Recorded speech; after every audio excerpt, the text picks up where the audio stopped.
Womanjenka, Mirn Beek Beek Lingo Kibi Kibi. Welcome. Welcome to Bunurong country. This conference is being held on the land of our own people. I would like to pay my respect to the elders, past, present. Land of our ancestors, the land of the Kulin.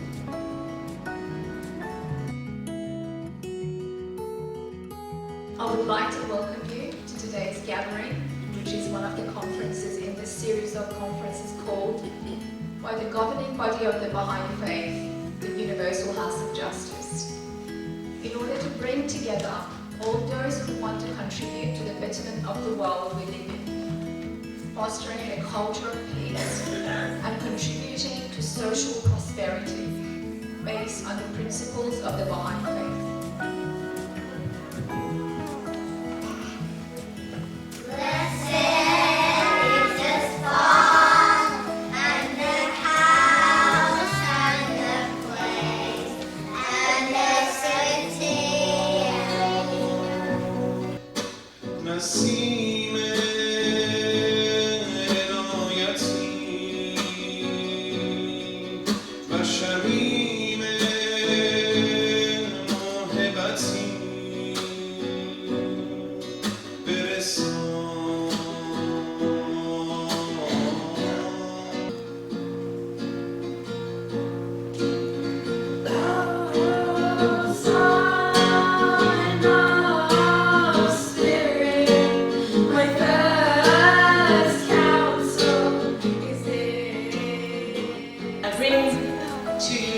Love and affection of the National Spiritual Assembly and the Regional Bahai Council as we're traveling across this land, going to various conferences. It's so wonderful to see so many of you here today.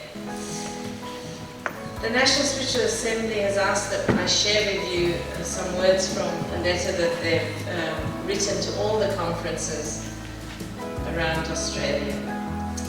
So they say that their hearts are brimming with joy to greet you on this special occasion and warmly welcome every single soul to this conference. We convey our deepest love and admiration to you at this momentous time, in this series of conferences which are unfolding across the world, and acknowledge the diversity of the participants from all walks of life who are contributing to them in many ways.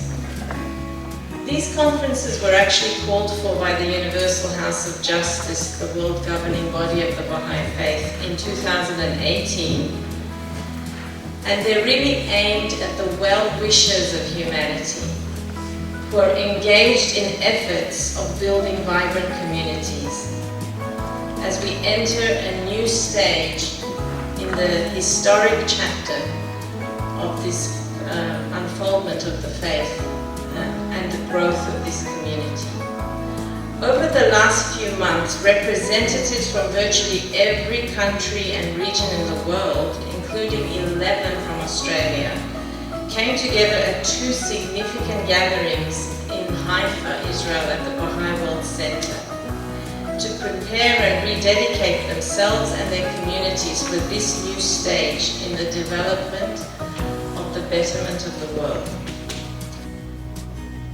The conference will assist each and every one of you to get a better understanding of the nature of the spiritual enterprise on which we are embarked, and also how we're working towards the objectives. We've been very grateful here in Australia that we've had plenty of opportunities to assist one another to become vibrant, just and cohesive society, which every single member feels that they truly belong.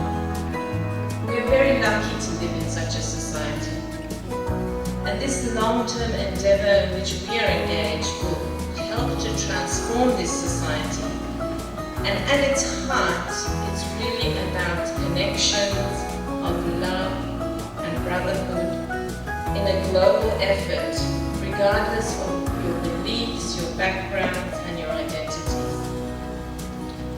Since its establishment in Australia nearly a century ago, a great deal has been achieved by the Bahai community in Australia.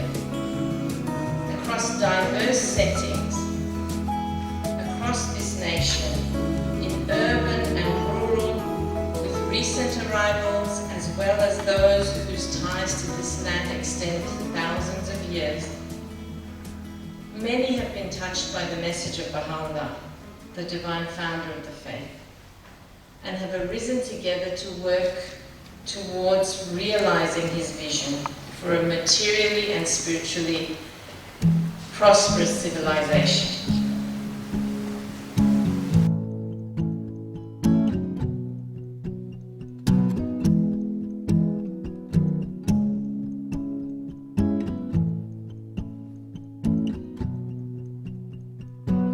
What kind of world will it be when there is no cruelty and there is no greed? I see a world full of light when there are no soldiers and no one to fight. Every soul is one, working together till the battle is won.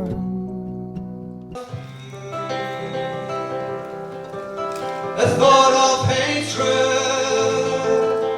must be destroyed by a more powerful thought of love.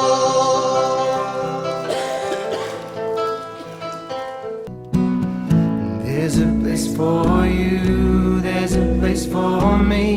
Each one I wave, each one I see. If we raise our hands, if we turn our hearts to Baha'u'llah,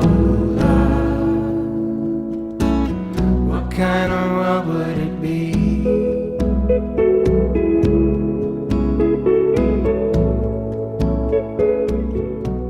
Something that really is a takeaway from this conference, we all want to do is go back to the community and the neighbourhoods that we live in and see how can we enhance or create a more vibrant community. So looked into some of these aspects. We looked at the vision of Baha'u'llah for humanity and what that looked like, and we also looked at where we've traversed, and we had the insights of what a vibrant community looks like.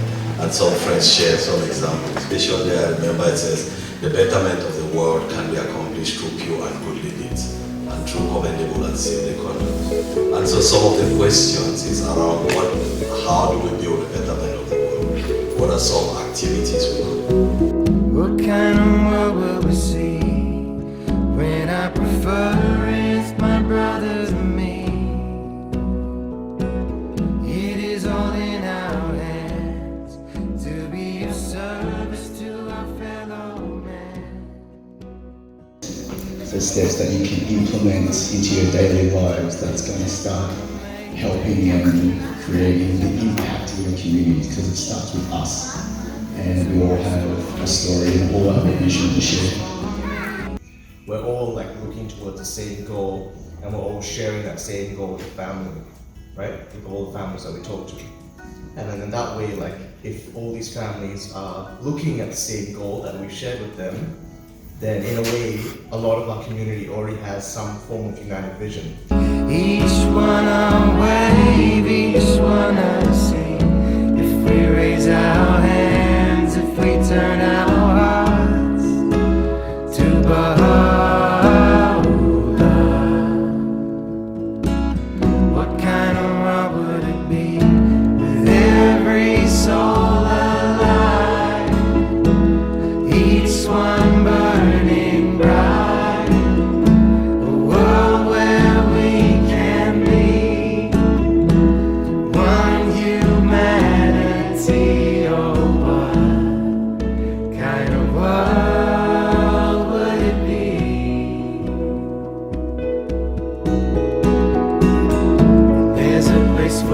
you, there's a place for